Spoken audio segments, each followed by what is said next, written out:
Hi guys, welcome back to my channel. Today's video is going to be a compilation of some of my favorite winter, healthy, yet comforting and cozy recipes. I'm currently doing Weight Watchers, so all of these are Weight Watchers friendly, but if you're not doing Weight Watchers, these are still great. So let's get into it. We're starting today with my 0 point no bean chili. I don't like beans, but if you do like beans, you can add them in. Bradley adds it in, but I don't like beans. So I am using my Pioneer Woman pumpkin Dutch oven, which I believe was recalled, but I'll try to find a similar one down below. And I'm starting with a little bit of oil, and then I'm adding an entire package of ground turkey, and then I'm going to season it with salt, pepper, and oregano.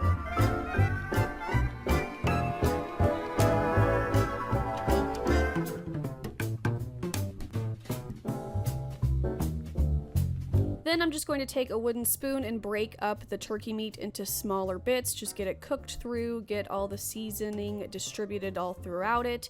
And I'm just going to continue to do this until the meat is pretty much all the way cooked through, and then I'm going to add some other crap. Once the meat is all the way almost cooked through, it will look a little bit more like this. And then I'm going to add in my onions. Now I buy the diced onions from Trader Joe's. I hate raw onions. I cannot chop them. I can't be around them, but I loved cooked onions. So I buy these. They make my life so much easier. And I'm adding some minced garlic. We get this Kirkland one from Costco. It doesn't have any other ingredients besides garlic and just some water. And I love this. And I don't really know how much to tell you to use. Just like, I really like garlic, so I used a lot. So I would just say gauge it on your garlic preference. But I'm just going to get that, oh, needed some more garlic. I'm just going to get that all mixed in together and cook the onions and garlic down a bit. Then I'm going to add in some crushed tomatoes and diced tomatoes. And I believe it's a 28-ounce can of crushed tomatoes and then just a normal size can of diced tomatoes.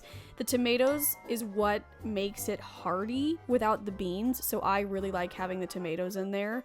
And plus it's chili, so you need the tomato flavor. But I'm just going to get that all good and mixed so it can simmer and start to flavor that meat with the tomato juices. So once it is simmered for a bit, I'm going to add 1/4 cup of red wine vinegar. I love this stuff. I always have it on hand because I use it in salad dressings. And it just adds a nice flavor to the chili.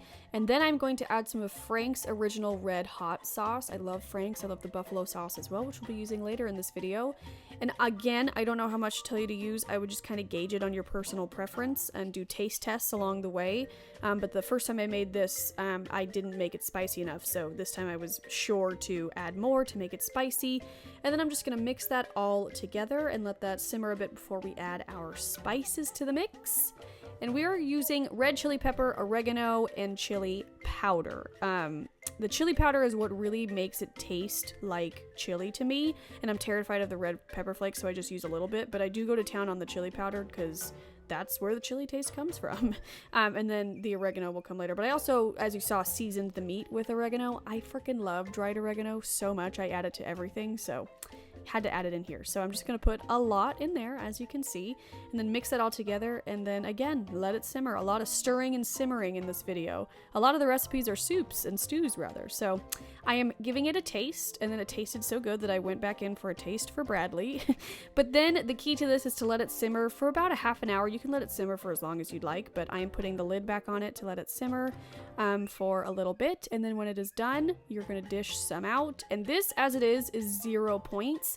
You can add cheese and Fritos, of course, which Fritos are actually better for you on Weight Watchers, at least, than you think. So, I mean, you have to use a little bit, but I did add a little bit of cheese and just like a handful of Fritos.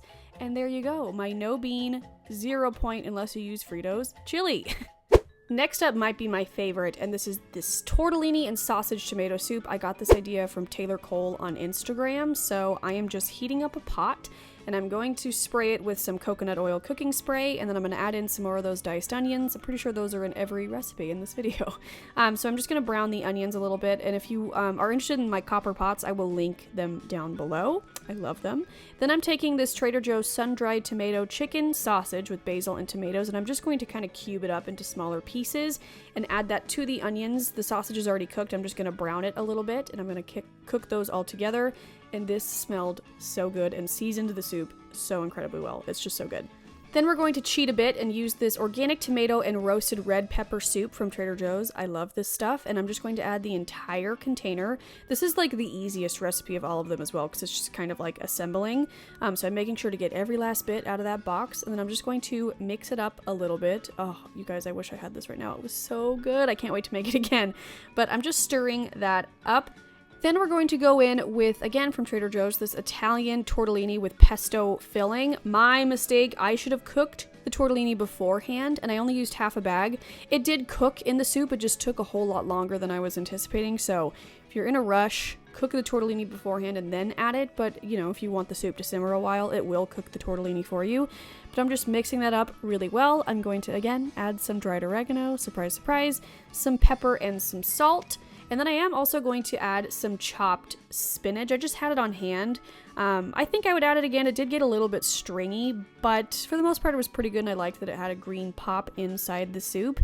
But that is it, guys. You're just going to stir it all together and let it simmer for a bit. I had to wait for the tortellini to fully cook, but once it was cooked, it was so good.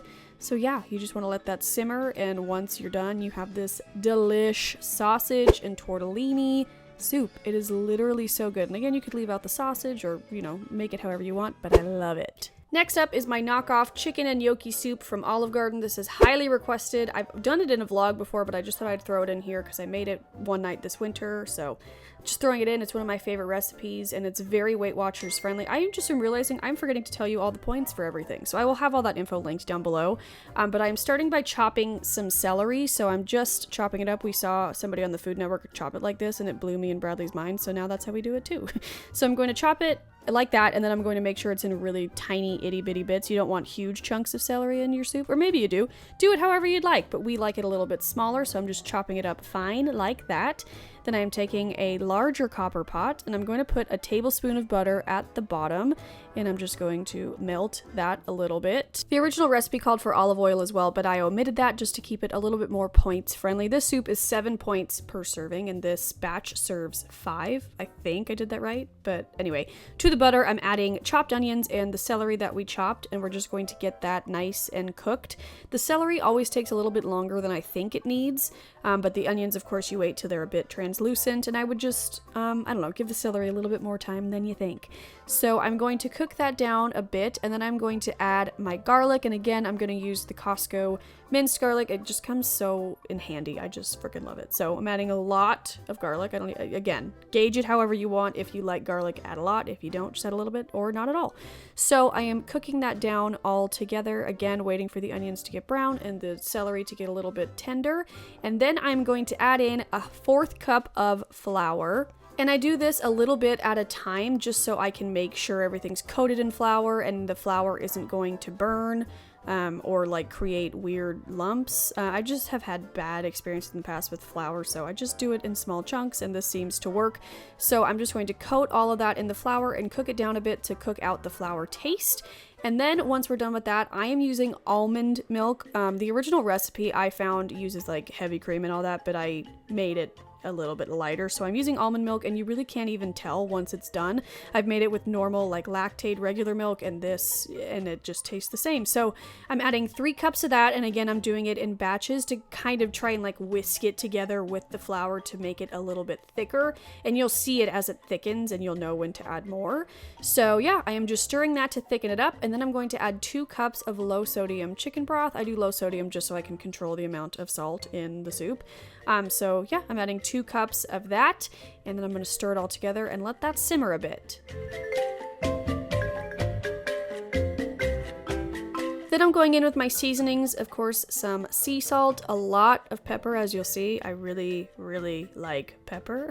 We're just going to keep on going, go to town. And then I'm using some dried thyme, French thyme, I believe it is. I use about 1.5 palmfuls, and this is the key to make it taste like the Olive Garden one. Trust me, I've made it without it. This is it. So I'm just going to put all of that in there and then let the broth kind of simmer for a little bit to get the flavors really going. And once it's simmered for a while, I will add in my shredded chicken. I just poached 2 chicken breasts and shred it, and then I put it in there. You can use thighs, you can use whatever. I prefer chicken breast, so that's just what I use. And then some shredded carrots. Again, cheating. I have the bag from Trader Joe's. And just don't put too much carrots. I've made that mistake and it overpowers it. So just a little bit of carrots, just enough where you can see the bright pop of orange color in there, and I'm just going to stir it all together yet again. A lot of simmering, a lot of stirring. Then I am going to put in some, what is this called? Oh, spinach. Again, I did a rough chop of it. It's not completely small pieces, but just rough enough so that you're not getting whole spinach leaves in your mouth. And then last but not least, you're going to add in the gnocchi. I just buy a pack of gnocchi at Trader Joe's, and I'm just stirring that in. And you want to give it about 5 minutes for the gnocchi to cook inside the soup. But of course, the longer you let a soup sit, the better it tastes. So let it simmer for as long as you can handle it. And then once that is done, you are ready to serve it up.